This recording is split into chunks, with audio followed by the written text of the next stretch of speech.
Me llamo Antonia. Tengo 64 años y nací en Passatempo, un pueblito allá en el interior de Minas Gerais. Un lugar tan chico que todos se conocen. Todo el mundo sabe quién es quién. Crecí viendo a mi abuela Dalva rezando el rosario cada tarde debajo del árbol de mango en el patio. Fue ahí mismo, a los 15 años, que sentí ese llamado fuerte para servir a Dios. En aquel entonces, pensaba que eso solo podía hacerse dentro de una iglesia. Hoy, mirando hacia atrás, me doy cuenta de lo mucho que me perdí intentando complacer a los demás y olvidándome de mí misma. Fui pastora durante 30 años, Pastora Antonia, como me llamaba la gente. Y no me arrepiento, ¿eh? No me arrepiento de haber amado la fe, de haber ayudado a tanta gente, de haber llorado junto con quienes estaban sufriendo. Pero sí me arrepiento de haber permitido que usaran el nombre de Dios para hacerme callar, para mandarme, para quebrarme por dentro, como se quiebra una rama seca.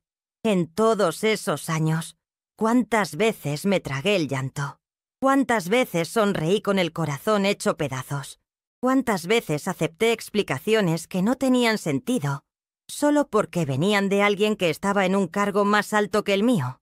Pasé muchas noches sin dormir, con la Biblia abierta en la mesa de la cocina, intentando entender cómo podía haber tanta diferencia entre el Jesús que yo leía ahí y el Jesús del que ellos hablaban en el púlpito.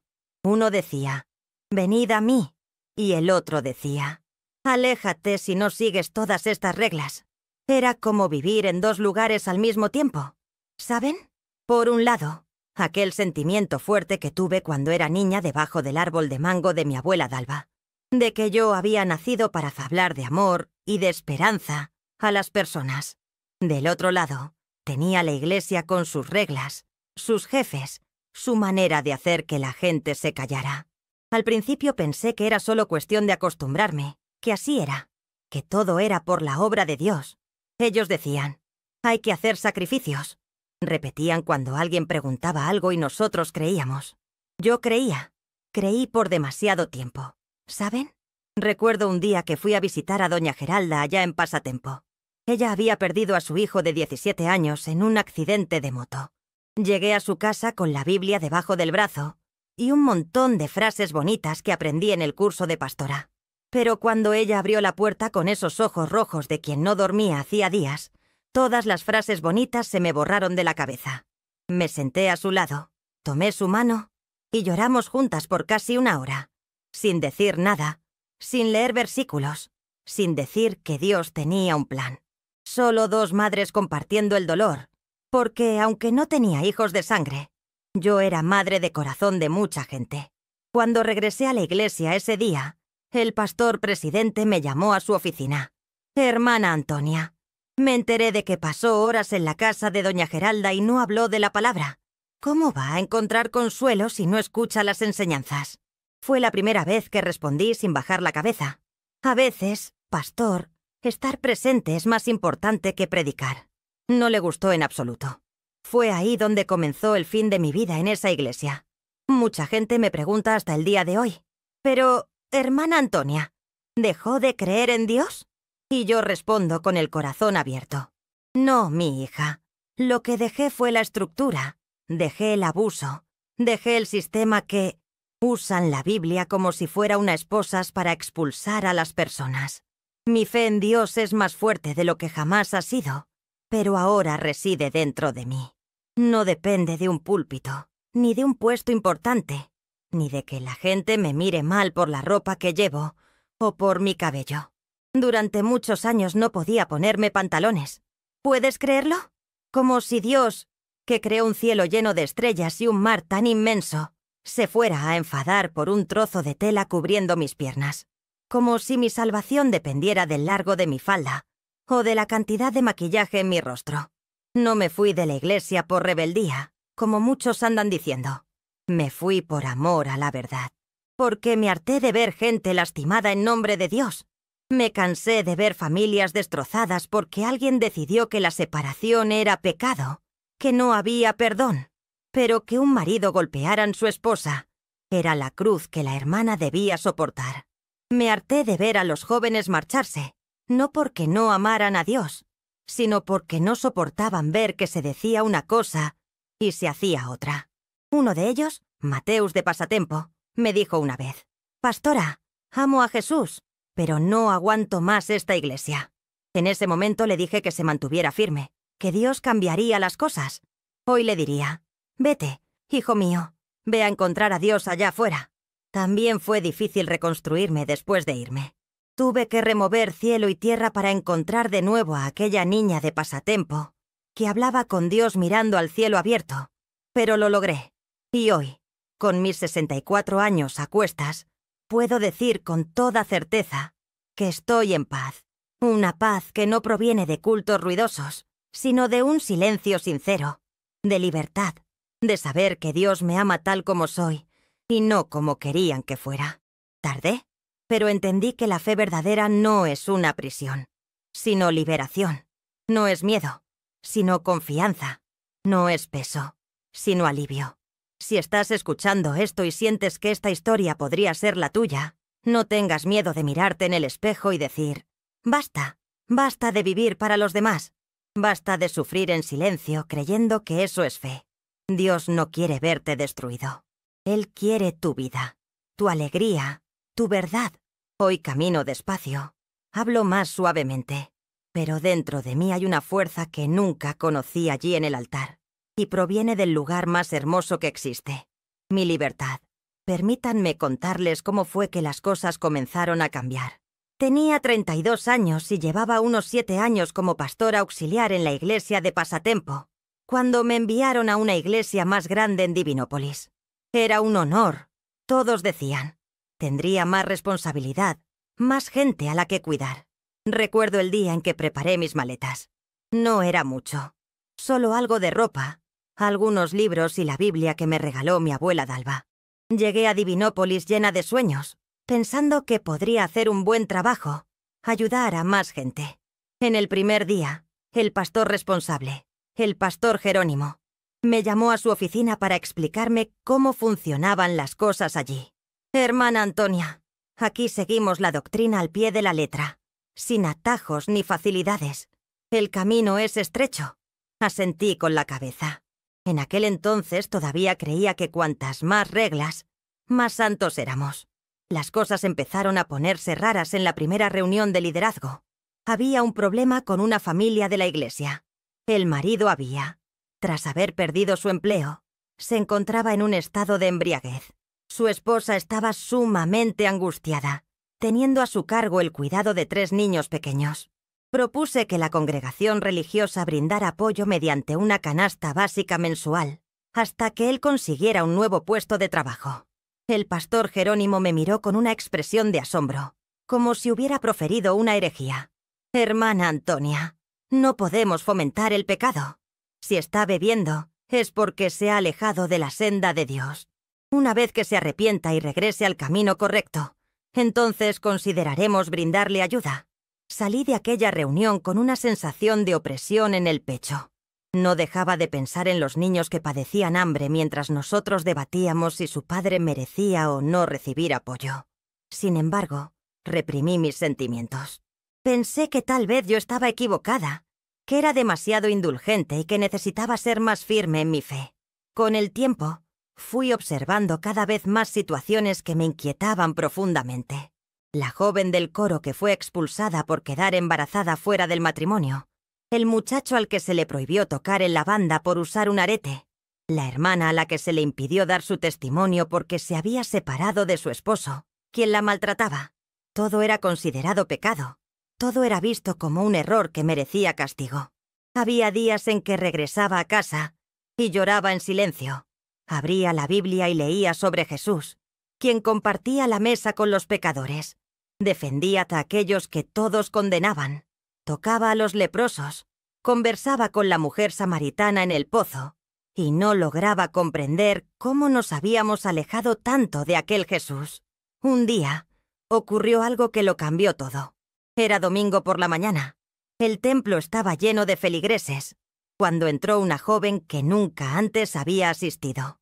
Tenía el cabello teñido de colores llamativos, un tatuaje en el brazo y vestía de una manera muy diferente a la que acostumbraban las personas de la iglesia. Se sentó en la parte de atrás, en silencio. Se notaba que sentía curiosidad, pero también estaba asustada. En medio del servicio religioso, la hermana Josefa, quien formaba parte del equipo de recepción, se acercó a ella con un pañuelo en la mano y le susurró algo al oído. La joven se puso colorada, tomó su bolso y salió corriendo. Más tarde, me enteré de que la hermana Josefa le había dicho que se cubriera los brazos debido a los tatuajes, argumentando que la casa de Dios no era lugar para ese tipo de cosas. Aquel día, de regreso a casa después del culto, me detuve en la plaza y me senté en un banco.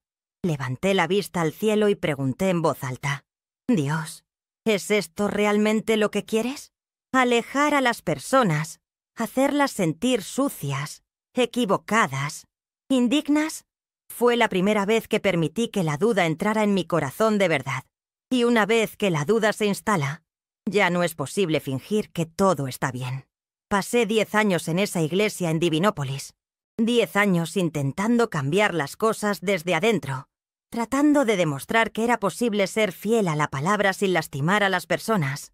Logré algunas pequeñas victorias, como una campaña para ayudar a familias necesitadas sin preguntar si asistían a la iglesia o no, y un grupo de apoyo para mujeres que sufrían violencia doméstica. Sin embargo, siempre fue una lucha constante. Siempre había alguien que afirmaba que estaba suavizando la doctrina. Lo peor de todo era presenciar el sufrimiento silencioso. Las mujeres que venían a hablar conmigo después del culto con la mirada baja, contándome que sus esposos, hombres creyentes, las golpeaban en casa, pero eran diáconos respetados en la iglesia.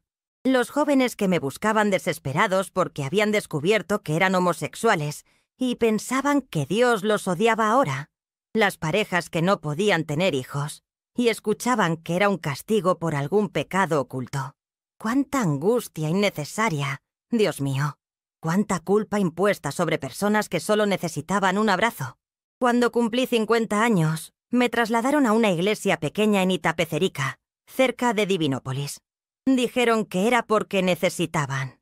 Me percaté que era una forma de mantenerme a raya, de menguar mi influencia, dado que en ese momento ya cuestionaba abiertamente muchas cosas y me era imposible permanecer callada ante las injusticias. En Itapecerica tuve el gusto de conocer a doña Cleusa, una señora de casi 80 años que había sido feligrés de la iglesia desde su fundación. Ella me compartía relatos de los inicios, cuando había menos formalidades, más afecto y una mayor dedicación a ayudar a los demás que a las apariencias. Un día me dijo: «Mi hija, la iglesia se ha convertido en una prisión.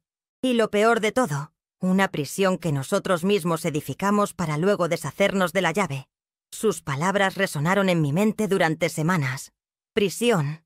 Esa era precisamente mi sensación.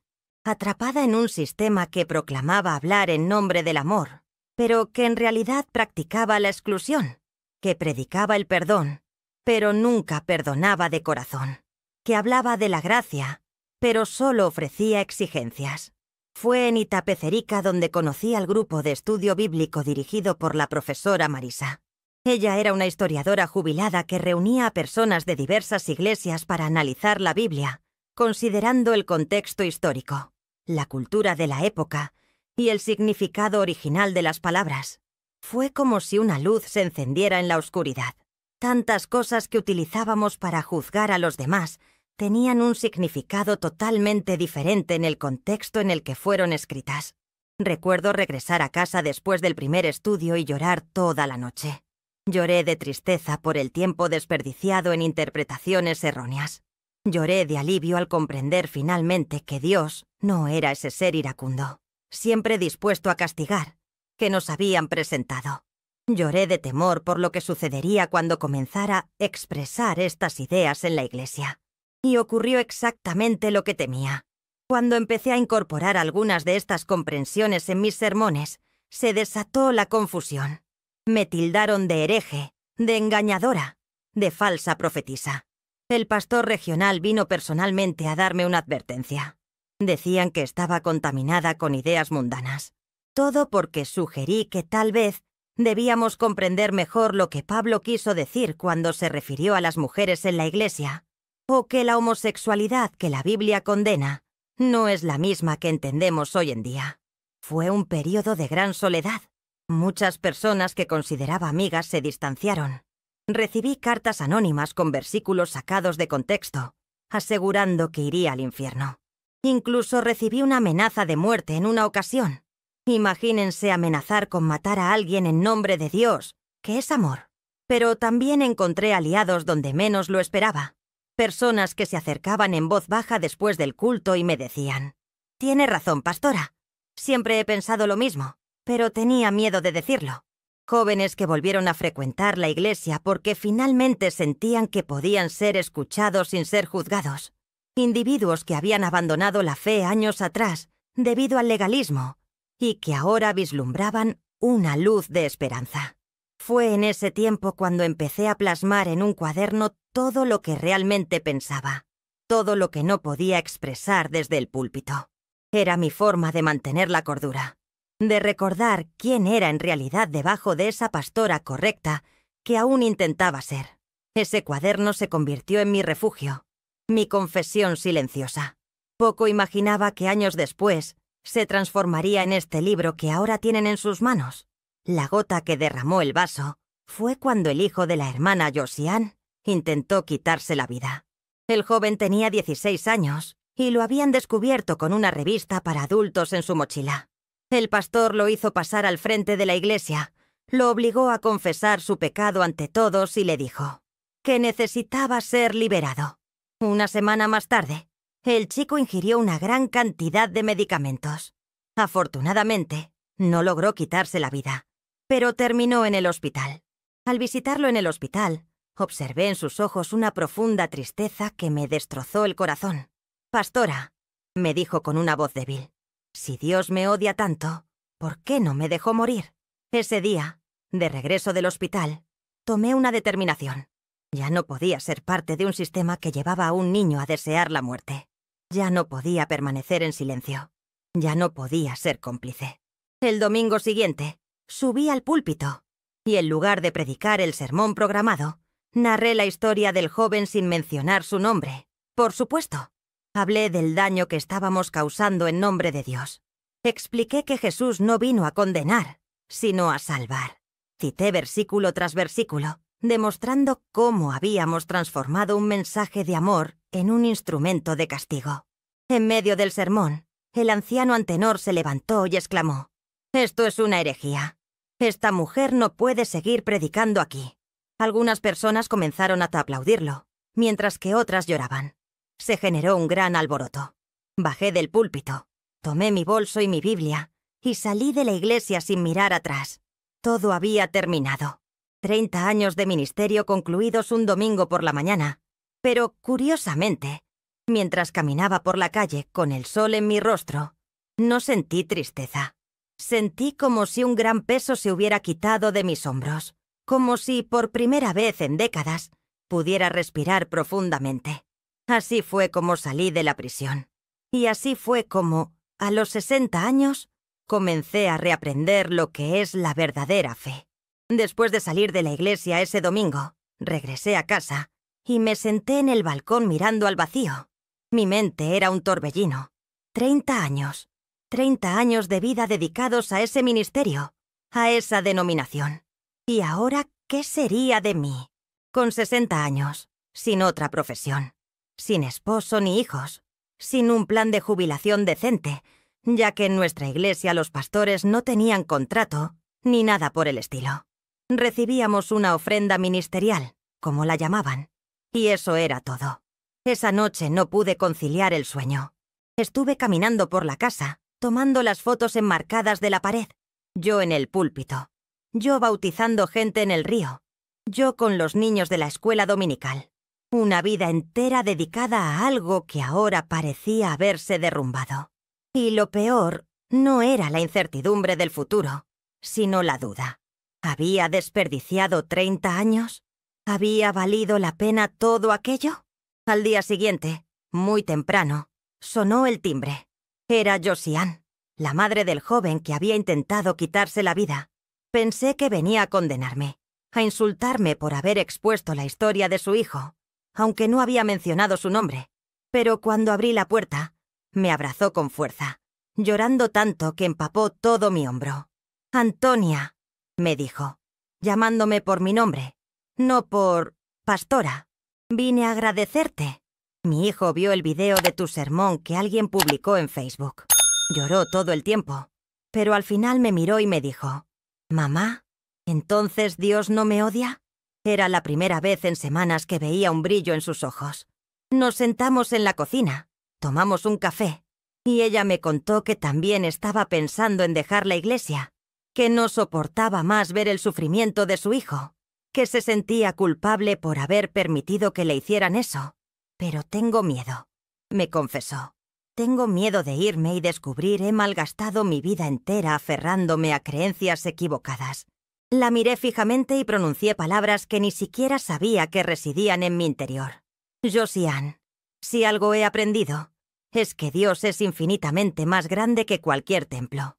Él reside en el interior, pero también se encuentra aquí afuera, y a veces es precisamente en el exterior donde lo encontramos verdaderamente». Tras su partida, comprendí que esas palabras no iban dirigidas únicamente a ella, sino también a mí misma. Fue como si Dios se hubiera valido de mis propios labios para brindarme consuelo. Durante los días siguientes, el teléfono no cesó de sonar. Los líderes de la iglesia, el pastor regional e incluso el superintendente estatal me llamaron. Algunos buscaban que me retractara, otros deseaban darme la oportunidad de arrepentirme, mientras que otros simplemente querían hacerme saber que estaba equivocada y que mi destino era el infierno. Desconecté el teléfono del enchufe y pasé una semana entera sin hablar con nadie. Durante esa semana, me dediqué a escribir. Desempolvé aquel viejo cuaderno donde solía plasmar mis pensamientos más íntimos y comencé a volcar todo en el papel, sin censura alguna. Era como una fiebre que me consumía. Escribía por la mañana, por la tarde y por la noche. A veces, me despertaba en plena madrugada con una idea y corría a plasmarla en el cuaderno. Estaba liberando 30 años de silencio, 30 años de palabras reprimidas. Y cuando uno se traga demasiadas cosas, llega un momento en que inevitablemente se desborda. Después de unos 10 días, doña María, mi vecina, vino a tocar a mi puerta, preocupada porque no me había visto salir, ni siquiera para comprar pan. Se llevó un gran susto al verme. Había perdido peso, tenía profundas ojeras y el cabello despeinado, pero por dentro me sentía más viva que nunca. «¿Doña Antonia? ¿Se encuentra usted enferma?», me preguntó. «No, María, estoy renaciendo. Es un proceso caótico, lo sé». Ella no entendió nada, la pobre, pero entró, ordenó mi cocina, preparó un almuerzo y me obligó a comer. Mientras comía le conté todo lo que había sucedido. Ella no era miembro de mi iglesia, sino que asistía a un centro espírita cercano. Escuchaba todo asintiendo con la cabeza. «Sabe, doña Antonia, en el centro siempre decimos que Dios es uno solo. Lo que cambia es la manera en que las personas intentan llegar a Él. Algunos caminos son más floridos, otros más espinosos, pero todos conducen al mismo destino». Aquello me hizo reflexionar. Durante tanto tiempo, había estado absolutamente convencida de que solo nuestro camino era el correcto, que solo nuestra interpretación de la Biblia era la verdadera. ¿Y si hubiera estado equivocada todo este tiempo? ¿Y si Dios fuera mucho más grande que todas nuestras limitaciones, nuestras denominaciones y doctrinas? Fue así como empecé a salir de mi burbuja. Primero, acepté la invitación de doña María para asistir a una conferencia en su centro espírita. Fui con el corazón latiendo con fuerza, casi esperando que un rayo cayera sobre mi cabeza, por entrar en un lugar que siempre había considerado territorio del enemigo. ¿Pero sabe qué ocurrió? Nada. Solo encontré gente buena hablando de amor, caridad y crecimiento personal. Salí de allí confundida, pero también aliviada. Después, visité una iglesia católica. Me senté en la parte de atrás y observé la misa. Era tan diferente del culto que yo conocía. Más silencioso, más solemne. Pero había algo familiar en la reverencia. en el deseo de conectarse con algo superior. Luego fui a una iglesia bautista y a una presbiteriana.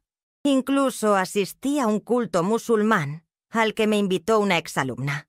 En cada lugar encontraba piezas del rompecabezas. En cada lugar vi a gente sincera buscando a Dios a su manera. ¿Entonces te has vuelto una persona sin religión, pastora?, me preguntó Sergio, un joven que había sido miembro de mi iglesia y que ahora también se había alejado.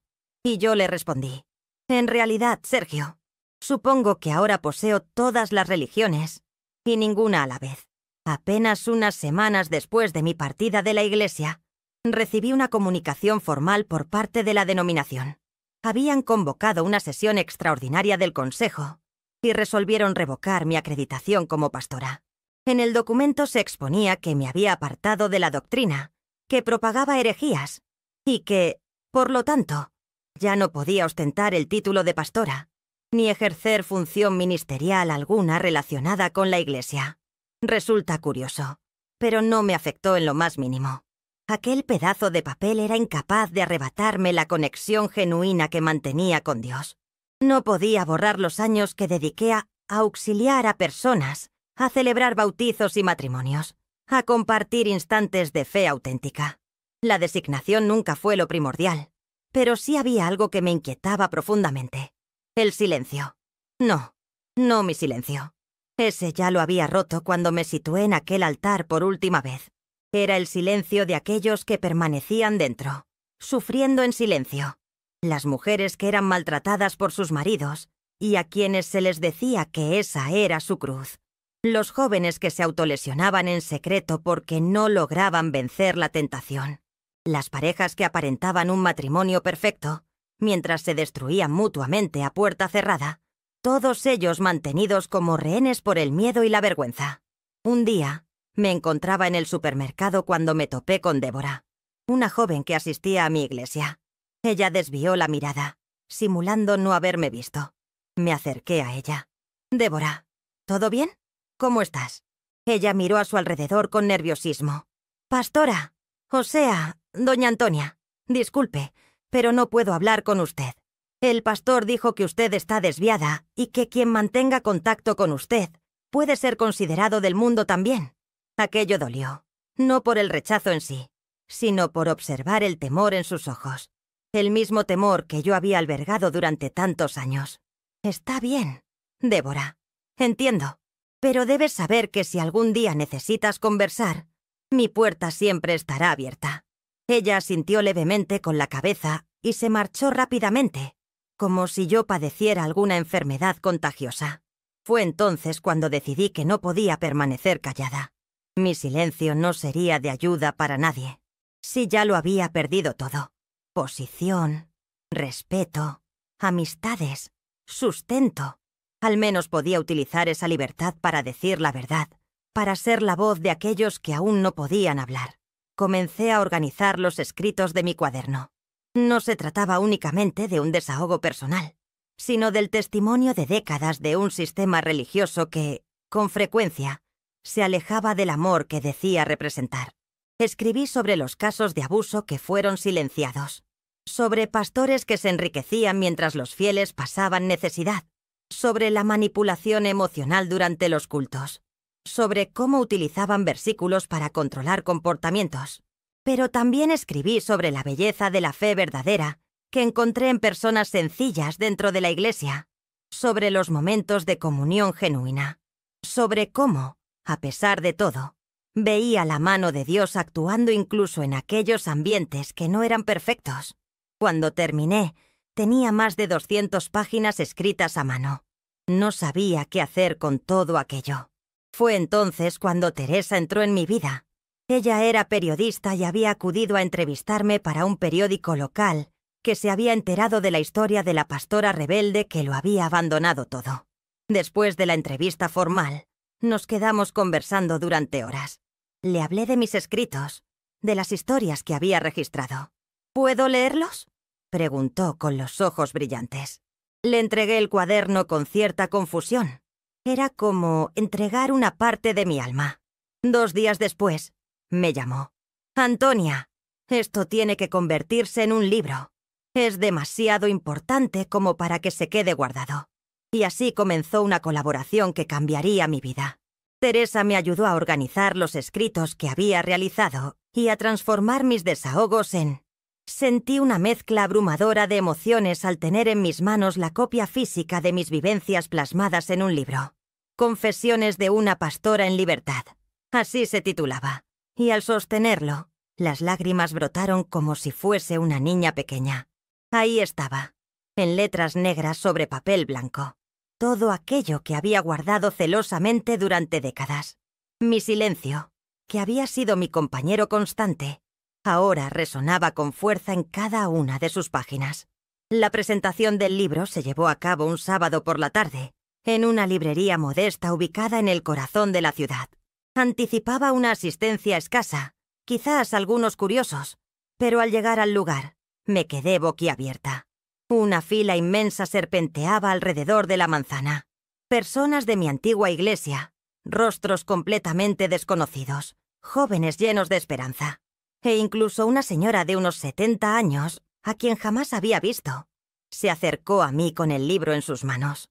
Con la voz entrecortada por la emoción, me dijo: «Hija mía, he esperado 50 años para escuchar a alguien expresar en voz alta lo que tú has escrito aquí. Gracias por dar voz a todas las que fuimos silenciadas». En ese preciso instante, comprendí la verdadera dimensión de mi obra. Mi libro ya no era simplemente mío. Se había convertido en la voz de generaciones de personas cuya espiritualidad había sido secuestrada por líderes religiosos que imponían control y miedo sobre sus feligreses. Era el grito ahogado que muchos anhelaban proferir, pero no se atrevían. Por supuesto, la reacción a mi libro no fue unánimemente positiva. Fui demandada legalmente, acusada de difundir falsedades sobre la Iglesia. Recibí amenazas veladas y directas. Algunos pastores incluso dedicaron sermones completos a condenarme, proclamando que yo era un instrumento del diablo, enviado para destruir la obra de Dios. Sin embargo, también recibí cientos de mensajes de personas que se identificaban profundamente con mi historia, personas que estaban atravesando procesos similares de reconstrucción de su fe, individuos que habían abandonado a Dios junto con la religión organizada, y que ahora vislumbraban la posibilidad de separar ambos conceptos. En una ocasión, durante una visita a la vibrante ciudad de Sao Paulo, un joven de aproximadamente 25 años se acercó a mí. Con los ojos llenos de gratitud, me dijo: «Don Antonia, usted me salvó la vida. Estaba a punto de quitarme la vida después de ser expulsado de la iglesia por ser gay. Pensaba que Dios me odiaba. Pero entonces leí su libro y me di cuenta de que el problema no era Dios, sino lo que me habían enseñado sobre él. En ese momento, entendí que todo el sufrimiento que había soportado había valido la pena. Si mi historia había contribuido a salvar una sola vida, ya era suficiente. El silencio que rompí generó una onda expansiva que trascendió mis propias limitaciones. Hoy, 4 años después de haber abandonado el altar, siento que nunca he estado tan cerca de cumplir mi verdadero propósito como ahora, porque mi llamado nunca fue ser pastora de una iglesia en particular. Mi vocación es brindar esperanza, consuelo y liberación a aquellos que lo necesitan. Y eso, gracias a Dios, puedo hacerlo en cualquier lugar. Como escribí en mi libro, a veces es necesario salir del templo para encontrar lo sagrado. Es preciso abandonar la religión para redescubrir la fe. El silencio puede ser una prisión opresiva, pero cuando decidimos romperlo, se transforma en el grito más liberador que existe. Con frecuencia me preguntan cómo es mi fe hoy en día. ¿Cómo puedo seguir creyendo en Dios después de todo lo que he experimentado? Después de presenciar tantas acciones incorrectas cometidas en su nombre. Es una pregunta válida y profunda, y la respuesta no es ni fácil ni breve. Intentaré explicarlo lo mejor que pueda. Imaginen a un niño que crece escuchando que su padre es un hombre severo, que castiga por cualquier nimiedad, que lo vigila constantemente, esperando que cometa un error para reprenderlo. Ese niño crece con miedo a su padre. Hace todo correctamente, no por amor, sino por temor al castigo. Oculta cualquier error por miedo a las consecuencias. Pero un día, Ese niño descubre que su padre no es en absoluto como le habían hecho creer, que quien propagaba esas ideas era su madrastra malvada, que buscaba ejercer control sobre el niño. Un padre genuino manifiesta cariño, paciencia y comprensión. Imaginen la confusión que embarga la mente de ese pequeño. Simultáneamente experimenta alivio, pero también alberga resentimiento por haber vivido atemorizado innecesariamente. Mi experiencia fue similar, particularmente en mi relación con Dios. Durante muchos años, concebía un Dios iracundo, siempre dispuesto a castigar y constantemente decepcionado de nosotros. Un Dios cuyo amor estaba sujeto a condiciones. Te amo si te portas bien, si sigues todas las normas, si no cuestionas. Hoy comprendo que esa no era la verdadera representación de Dios, sino una imagen creada para manipular a las personas a través del miedo. El Dios que conozco actualmente es radicalmente diferente. Recuerdo una tarde, aproximadamente 6 meses después de haber dejado la iglesia, estaba sentada en el porche de mi casa, disfrutando de una taza de café mientras reflexionaba sobre la vida. Inesperadamente comencé a llorar, pero no era un llanto de tristeza, sino una manifestación de encuentro, como si por primera vez sintiera la presencia de Dios, sin la mediación de un pastor que me indicara cómo debía sentirme, sin reglas que dictaran cómo debía ser mi conversación con Él. Éramos solo Dios y yo en ese porche, con el café enfriándose en la taza. En ese instante comprendí que no había perdido mi fe, sino que la había encontrado verdaderamente. Finalmente. Hoy, mi fe carece de nombre. No está inscrita en ninguna placa ni sujeta a estatutos. Es una fe que respira, que evoluciona, crece, y en ocasiones incluso duda. Y eso está bien.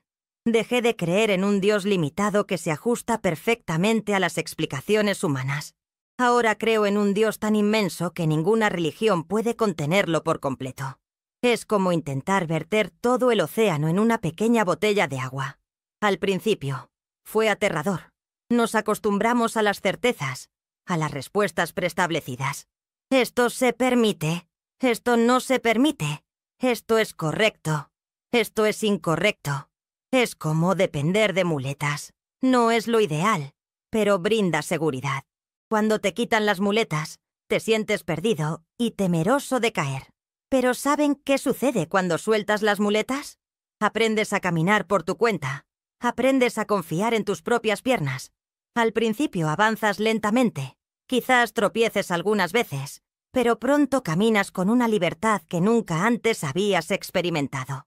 Actualmente, leo la Biblia de una manera diferente, no como un libro de reglas, sino como el relato de un pueblo que intenta comprender a Dios, con aciertos y errores, con perspectivas que evolucionaron con el tiempo. Veo a Jesús no como alguien que vino a imponer más normas, sino como alguien que vino a demostrar que el amor es lo que realmente importa. Ya no temo hacer preguntas, expresar que algo no tiene sentido para mí, o discrepar de interpretaciones que utilizan la Biblia para oprimir en lugar de liberar. Mucha gente asume que al abandonar la iglesia, uno se queda sin comunidad y sin apoyo. Sin embargo, esa no fue mi experiencia. Por el contrario, descubrí una comunidad enorme de personas que habían pasado por el mismo proceso. Individuos que dejaron las iglesias no porque rechazaran a Dios, sino porque amaban demasiado a Dios para aceptar los abusos y las exigencias que se predicaban. Hoy nos reunimos en hogares, plazas e incluso en bares ocasionalmente. Conversamos, oramos juntos, estudiamos, debatimos y, sobre todo, nos brindamos apoyo mutuo. No tenemos pastor ni jerarquía. Todos pueden hablar, todos pueden cuestionar, y nadie es excluido por pensar diferente. Algunos llaman a esto iglesia orgánica o líquida. Prefiero evitar el término iglesia para no generar confusión. Es más bien un movimiento, una familia espiritual. Recuerdo un domingo en que nos reunimos en casa de Juan y Marta, una pareja que también me separé de la congregación a la que pertenecía antes. Éramos alrededor de 15 personas. Había un expastor, un exdiácono, pero también había individuos que jamás habían pisado una iglesia. Una joven lesbiana, que había sido rechazada por su familia evangélica, también formaba parte del grupo. Había personas de todas las edades. Nos sentamos en círculo en la sala. Cada quien aportó algo para compartir. Comida, bebida, relatos, canciones.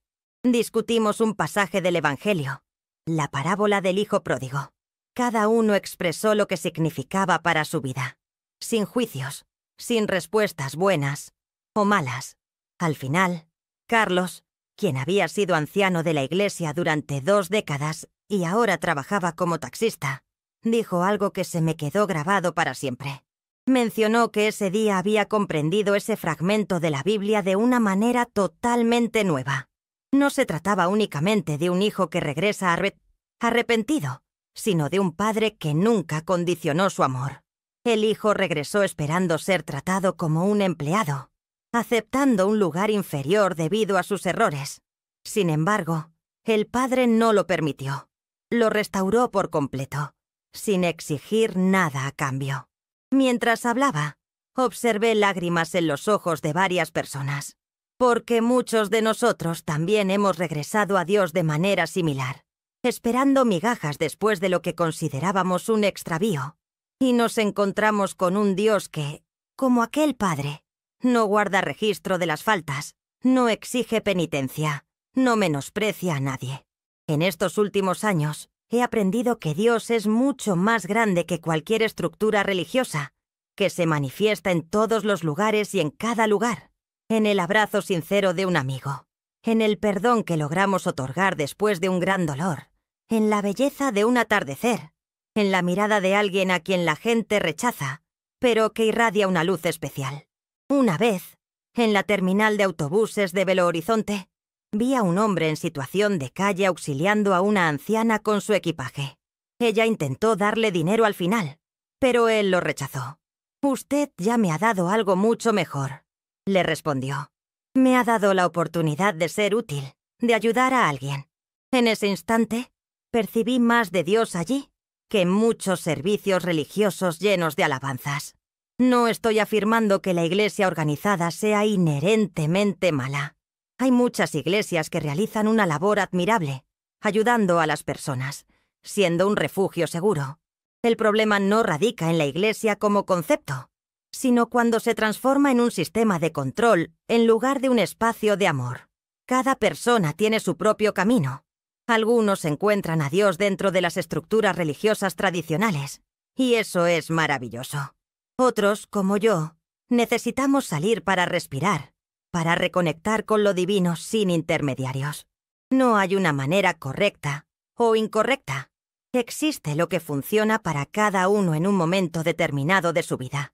A mi edad, después de todo lo que he visto y vivido, ya no tengo paciencia para debates ni discusiones sobre quién tiene la razón.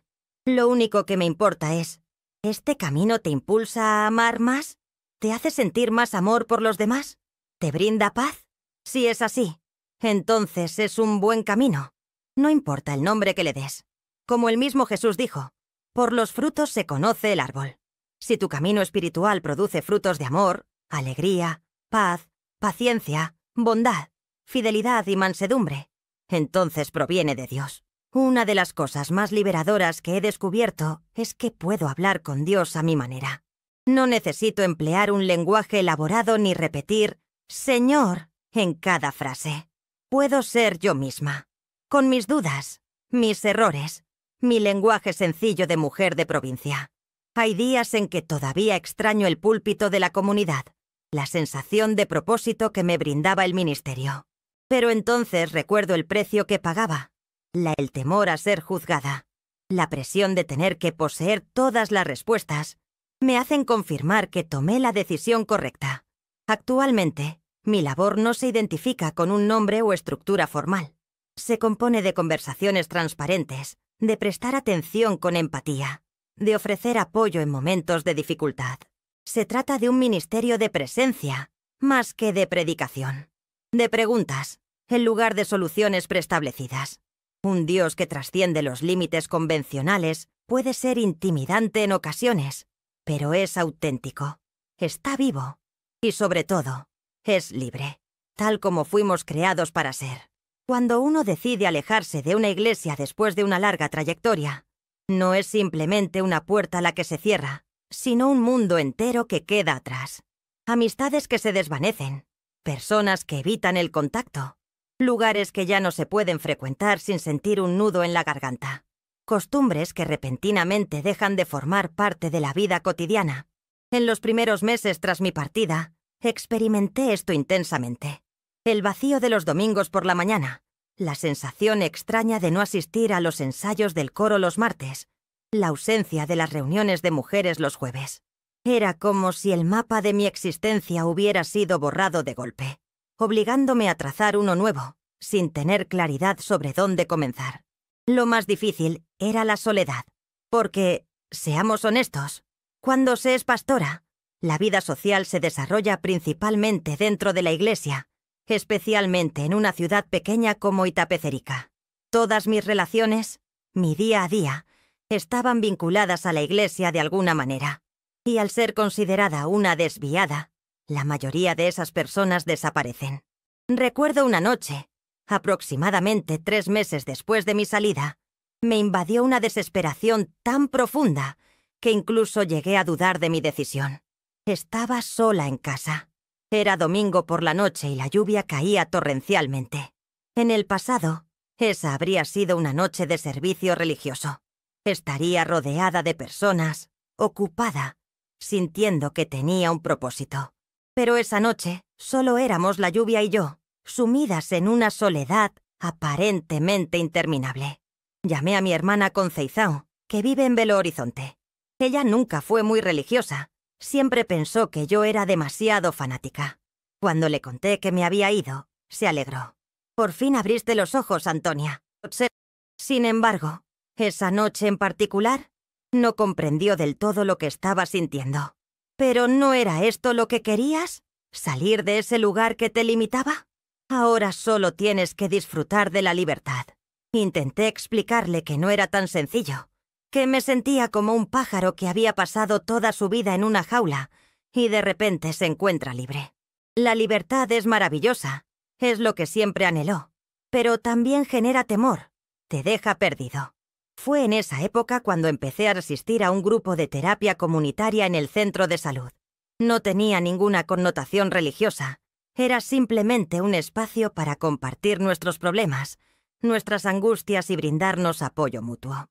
Al principio fui solo para tener contacto con otras personas, pero terminé descubriendo allí una nueva forma de comunidad. Había personas de todo tipo en ese grupo.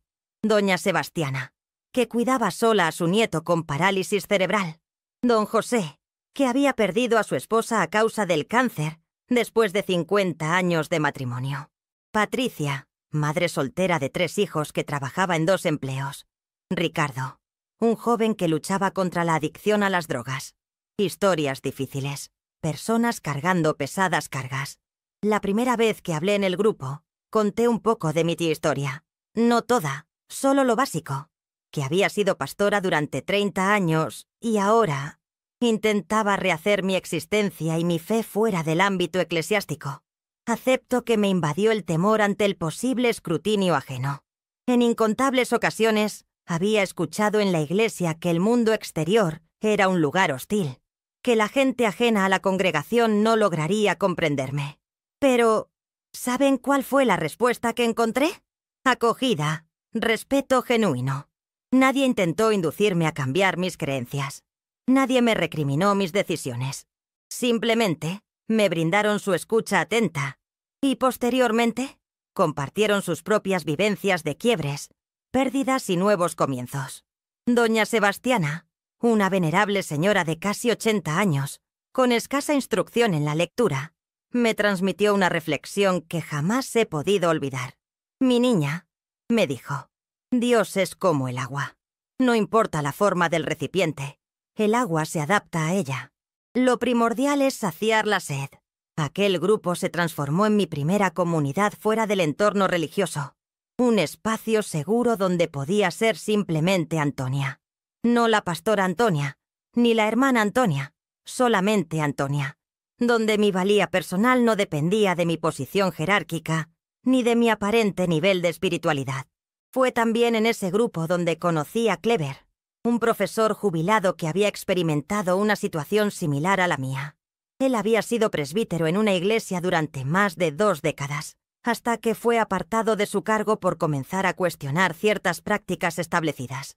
Después de la reunión, entablamos una conversación y sentí que había encontrado a alguien que hablaba mi mismo idioma. Es como aprender a caminar de nuevo, ¿verdad?, me comentó mientras compartíamos un café en la panadería cercana a la gasolinera. Exactamente, respondí. Todo el mundo cree que es solo cuestión de marcharse, y ya está. Pero existe todo un proceso que ni siquiera sé cómo describir. Clever me extendió una invitación para unirme a un grupo de estudio que se reunía en su hogar los viernes por la noche. Era un grupo reducido, compuesto por unas 10 personas, casi todas con historias de abandono de iglesias con tendencias autoritarias. En este espacio, no solo se dedicaban al estudio de la Biblia, sino también a la lectura de otros textos de carácter espiritual. Era un verdadero espacio de reconstrucción personal. Fue en este grupo donde empecé a sanar mis heridas emocionales, a darme cuenta de que no estaba sola en mi proceso, que muchas personas atraviesan experiencias similares. Comencé a entender lo que sentía, la confusión, el temor e incluso la rabia, como aspectos normales e inherentes al proceso de cambio. Con el transcurso del tiempo, fui reconstruyendo mi vida social. Además del grupo de terapia y del grupo de estudio, empecé a involucrarme en actividades de voluntariado. Era una forma de seguir sirviendo a los demás, de sentir que estaba haciendo una diferencia positiva en el mundo, pero sin la presión y el control que ejercía la Iglesia. Sin embargo, aún persistía un gran vacío en mi interior. Extrañaba profundamente a ciertas personas que se habían quedado atrás, personas a las que amaba sinceramente y que habían sido parte importante de mi vida, pero que ahora estaban separadas de mí por un muro invisible de dogmas y prejuicios. Una de esas personas era Marina, quien había sido mi asistente en el Ministerio de Mujeres durante más de 10 años. Nuestra cercanía era tal que la gente solía bromear diciendo que éramos como hermanas. Conocí a sus hijos desde que eran pequeños y fui madrina del menor. Después de mi partida de la iglesia, ella cortó todo contacto conmigo de forma abrupta. Bloqueó mi número de teléfono. Dejó de responder a mis correos electrónicos. Simplemente desapareció de mi vida. Un día, casi 2 años después de haber abandonado la iglesia, me encontraba en el supermercado cuando divisé a Marina en la fila de la caja. Por un instante, pensé en evitarla para no tener que enfrentar una situación incómoda, pero respiré hondo y me dije a mí misma, no voy a permitir que el miedo me domine. Me acerqué a ella y con toda la naturalidad que pude, le dije, «Hola, Marina, ¿cómo estás?» Su rostro se encendió de inmediato. Miró a su alrededor, como si temiera que alguien la viera conversando conmigo. Respondió con un lacónico «Bien», y volvió a dirigir su mirada hacia el frente. Pude haberme rendido en ese momento, pero decidí intentarlo una vez más. «He sentido mucho tu ausencia», le dije.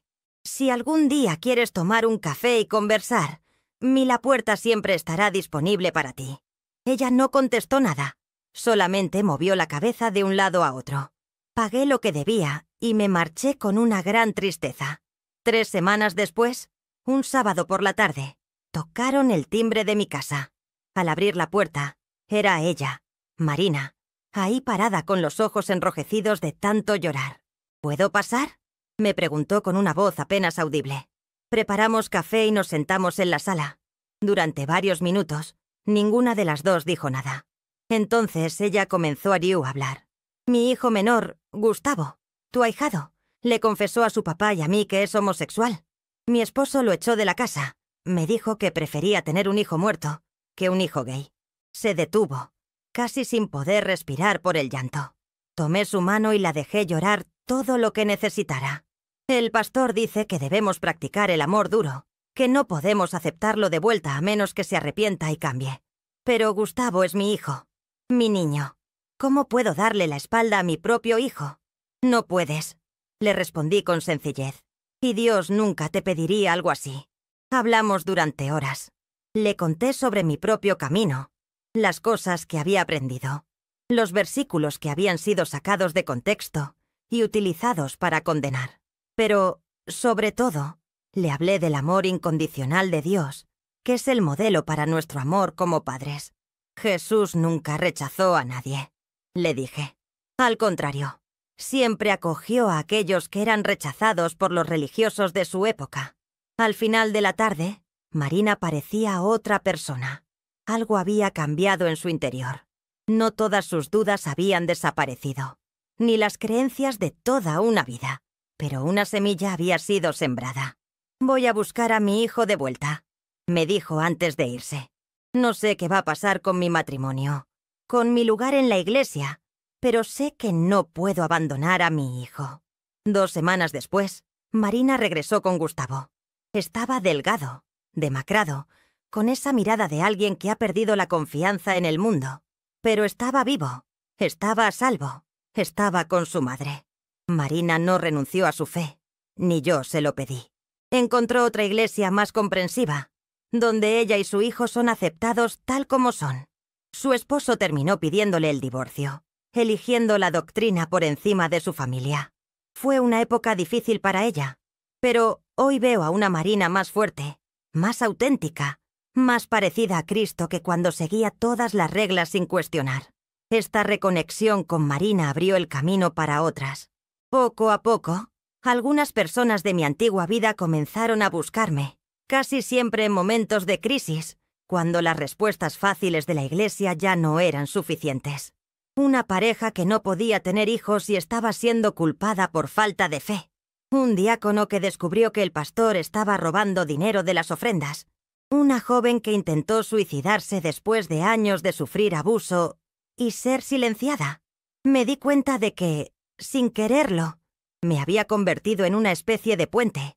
Alguien que conocía bien ambos lados y podía ayudar a las personas a hacer la travesía, sin caer en el abismo. Hoy, 4 años después de haber dejado la iglesia, tengo una gran comunidad de personas. Personas de la iglesia y personas que nunca han pisado una. Gente de todas las edades, orígenes, creencias, todo basado en el respeto y el amor al prójimo. Ya no tengo un altar, pero tengo una mesa de cocina donde tienen lugar muchas conversaciones profundas. Ya no tengo un cargo en la iglesia, pero tengo la confianza de personas que saben que pueden ser honestas conmigo, sin temor a ser juzgadas. Algunas personas eligieron mantener la distancia, y he aprendido a respetar eso también. Cada quien tiene su ritmo. Evolución. Algunos nunca lograrán comprender o aceptar mi trayectoria, y eso está bien. Con cada lazo recompuesto, con cada vínculo restaurado, siento que me acerco un poco más a ese ideal. Han transcurrido casi 5 años desde aquel domingo que transformó mi existencia. 5 años desde que pisé ese púlpito por última vez y permití que mi corazón se expresara con más fuerza que el temor. Al mirar hacia atrás, diviso un camino lleno de altibajos, dolores y alegrías, pérdidas y ganancias. Si me preguntaran hoy si me arrepiento, mi respuesta sería un rotundo no. No me lamento de haberme marchado. Me arrepiento de no haber tenido el valor de salir antes, de haber permanecido tanto tiempo sofocando mi verdadera esencia, por miedo a decepcionar a Dios, cuando en realidad solo me estaba defraudando a mí misma. En ocasiones me cuestionan si no añoro la iglesia. Claro que sí. Extraño la comunidad, los abrazos al concluir el servicio, las comidas compartidas, los niños corriendo por el patio. Pero no echo de menos las ataduras, las reglas carentes de sentido, el miedo constante a no ser suficientemente buena, o santa, perfecta, o suficiente. La verdad es que a mis 65 años me siento más viva, más libre, y más cerca de Dios de lo que jamás me sentí dentro de las 4 paredes de la iglesia. He descubierto que Dios no reside en templos erigidos por manos humanas. Él habita en el viento que acaricia los árboles, en la sonrisa de un desconocido en la calle, en el abrazo sincero de un amigo, en el silencio de una noche estrellada. Sé que muchos de ustedes que están escuchando o leyendo esto, ahora se encuentran en la misma encrucijada en la que yo estuve, sintiendo que algo no encaja, pero temerosos de dar el siguiente paso, de perderlo todo, de decepcionar a las personas que aman, de quedarse solos. Quiero decirles de corazón que no están solos. Hay miles, millones de personas atravesando el mismo proceso, redescubriendo su fe, reconstruyendo su espiritualidad sobre bases más sólidas que el miedo y el control. No es sencillo. No les voy a engañar. Habrá días en que cuestionarán todo. Habrá noches en que llorarán hasta agotar sus lágrimas. Habrá instantes en que desearán regresar corriendo a la seguridad de lo conocido, aun sabiendo que esa seguridad era una ilusión. Pero les prometo que vale la pena. Vale cada lágrima, cada noche de duda, cada amistad perdida, porque del otro lado les aguarda una libertad que ni siquiera imaginaban que existía. Una fe más profunda, más auténtica, más verdadera. Una relación con Dios sin intermediarios, sin temor ni vergüenza. Si están considerando abandonar un entorno religioso tóxico, quiero brindarles algunos consejos que aprendí por el camino difícil. Primero, no se marchen con ira. La ira los consumirá, los transformará en aquello de lo que están huyendo. Márchense con amor, con compasión hacia ustedes mismos y hacia los demás. Comprendan que muchos de los que los juzgan están atrapados en el mismo sistema que los aprisionaba a ustedes. Ellos no son el enemigo, el sistema lo es. Segundo, encuentren una comunidad de apoyo. Puede ser en línea o presencial. Personas que estén pasando o ya hayan pasado por el mismo proceso, que entiendan sus dudas, sus miedos, sus crisis, que no los juzguen cuando digan que ya no saben en qué creen, que los sostengan en los días malos y celebren con ustedes en los días buenos. Tercero, denle tiempo al tiempo. La deconstrucción no ocurre de la noche a la mañana. Han pasado años, quizás décadas, absorbiendo ciertas ideas. No esperen que desaparezcan mágicamente. Sean pacientes consigo mismos. Celebren cada pequeño avance. Un cuarto consejo. No desechen. No deseches por completo lo que tenías, solo porque el sistema en el que se encontraba era perjudicial. Conserva aquello que te aportó valor, que te hizo sentir vivo. Aquello que verdaderamente reflejaba el amor de Dios. Desecha el agua turbia, pero no tires al bebé junto con ella. En quinto lugar, no temas empezar de nuevo. Nunca es demasiado tarde para que hacerlo. Yo tenía 60 años cuando tomé la decisión más audaz de mi vida. Pensé que era el final, pero resultó ser el principio de algo completamente nuevo. En la actualidad, mi vida es tan diferente de lo que alguna vez imaginé. Y es mucho más hermosa. Mi hogar se ha transformado en un punto de encuentro para personas de todas las clases sociales, ex-religiosos que buscan una nueva forma de fe, jóvenes LGBTQ, rechazados por sus familias, individuos en proceso de recuperación de traumas religiosos, buscadores sinceros que nunca lograron encajar en los esquemas tradicionales. Ya no poseo un título, pero tengo algo mucho más valioso que eso. La libertad de ser quien realmente soy, de amar a quien quiero amar y de servir sin esperar nada a cambio. No todos entenderán tu camino. Te tildarán de desviado, de apóstata, de engañado. Dirán que has abandonado la fe, cuando en realidad lo único que has abandonado es un sistema que distorsionaba la fe. Y está bien que así sea. No le debes explicaciones a nadie más que a ti mismo y a Dios. Recuerdo una frase que leí alguna vez. A las personas no les da miedo que te vayas al infierno, sino que seas feliz fuera del sistema que las mantiene cautivas. Y hay mucha verdad en eso. Tu libertad representa una amenaza para aquellos que aún permanecen atados. Tu alegría fuera de la iglesia pone en tela de juicio la creencia de que la felicidad solo se encuentra dentro de ella. Sé amable con esas personas, pero mantente firme en tu camino. Dios no es una doctrina, un conjunto de reglas, ni una denominación religiosa. Dios es amor. Y donde existe amor verdadero, allí está Dios. No importa el nombre que le des. Cuando me aparté de la iglesia, muchos dijeron que le estaba dando la espalda a Dios, pero la verdad es exactamente lo opuesto. Estaba corriendo hacia Él, libre de las barreras que me impedían ver su rostro con claridad. Hoy, cuando me preguntan si sigo siendo cristiana, respondo que soy una seguidora de Jesús, del Jesús que amó incondicionalmente, que desafió los sistemas religiosos de su tiempo, que comió con los pecadores y confrontó a los religiosos, que siempre eligió la misericordia por encima del sacrificio, la compasión por encima de la ley y el amor por encima de la tradición. Si eso me convierte en cristiana según los estándares de algunas personas, perfecto. Y si no, también está bien. Las etiquetas ya no tienen importancia para mí. Lo que realmente importa es seguir el camino del amor, es mirar a los ojos del otro y ver allí el reflejo de lo divino. Es servir sin esperar reconocimiento, es amar sin esperar nada a cambio.